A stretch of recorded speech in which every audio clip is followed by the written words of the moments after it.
Louvado seja nosso Senhor Jesus Cristo, para sempre seja louvado. Irmãs e irmãos, terça-feira da 29ª semana do Tempo Comum. Hoje as primeiras leituras trazem para nós a carta de São Paulo aos Romanos, capítulo 5, versículo 12, 15b, 17 a 19, 20b a 21. Vamos às leituras. Irmãos, o pecado entrou no mundo por um só homem. Através do pecado entrou a morte, e a morte passou para todos os homens, porque todos pecaram. A transgressão de um só levou a multidão humana à morte, mas foi de modo bem mais superior que a graça de Deus, ou seja, o dom gratuito concedido através de um só homem. Jesus Cristo se derramou em abundância sobre todos. Por um só homem, pela falta de um só homem, a morte começou a reinar. Muito mais reinarão na vida pela mediação de um só, Jesus Cristo, os que recebem um dom gratuito e superabundante da justiça. Como falta de um só, arrecadou condenação para todos os homens, assim o ato de justiça de um só trouxe para todos os homens a justificação que dá a vida.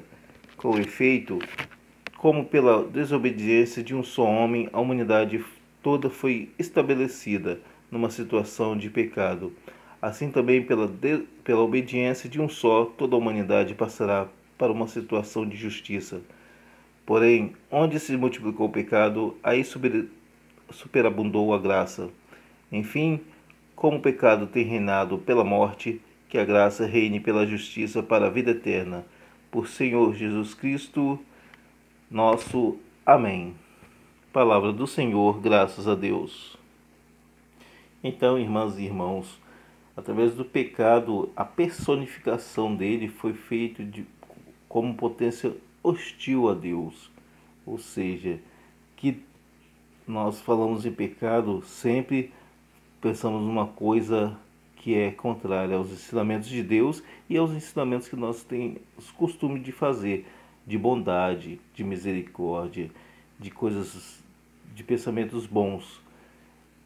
E o seu ingresso feito através do que Adão e Eva, desobedientes ao que o Senhor tinha ensinado, resolveram experimentar o pecado e estendeu depois o seu domínio a todos os homens que por suas ações pessoais merecem a morte espiritual, a separação de Deus, que vem fazer fatalmente consigo também a morte física.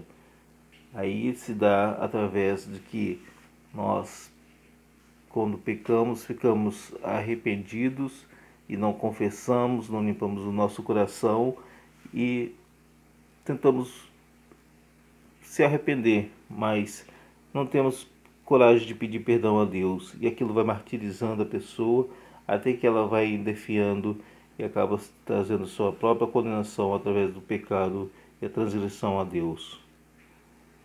E do lado oposto da balança vem a bondade e a ação redentora de Jesus Cristo, que se dispôs a salvar a humanidade. Ele quis nos justificar e aí assim tirar esse pecado, esse peso sobre a morte que ele mesmo se entregou por cada um, por amor. Uma salvação oferecida por Deus Pai gratuitamente.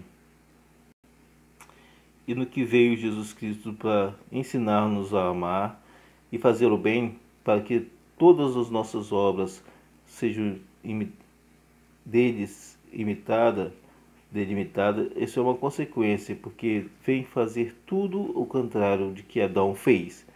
Cristo é obediente até o fim e pratica as coisas boas, nos ensinando a amar sempre os irmãos, para que nós possamos ter uma ponte de salvação e não o que Adão fez, pecou e pronto, e quis botar a culpa na mulher, tentando se livrar, mas acabou saindo do paraíso, como nós bem sabemos. E de um lado deriva o pecado e a morte, e do outro a eficácia de todo ser superior, a justificação que leva a vida através de Jesus Cristo, nosso Senhor. Enfim, nós devemos ser sempre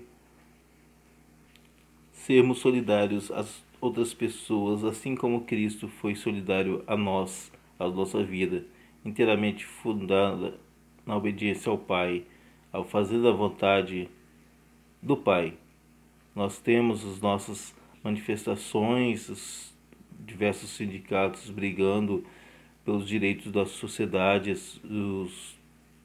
a sociedade dos empresários tentando negociar greves, coletas coletivas, modelos de desenvolvimento e dependência, crises energéticas, diversas coisas que vêm, pontos fortes que vêm mostrar que não é fácil viver nesse mundo, mas se nós não formos interessados nos ensinamentos e nas promessas que Cristo nos fez, de levar a bondade aos outros, nós acabamos partindo para um lado ruim do pecado.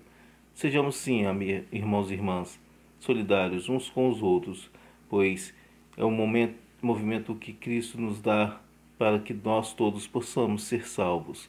Muito obrigado, minha irmã, muito obrigado, meu irmão, por estar conosco hoje. Fique com Deus e até amanhã com mais um Primeiras Leituras.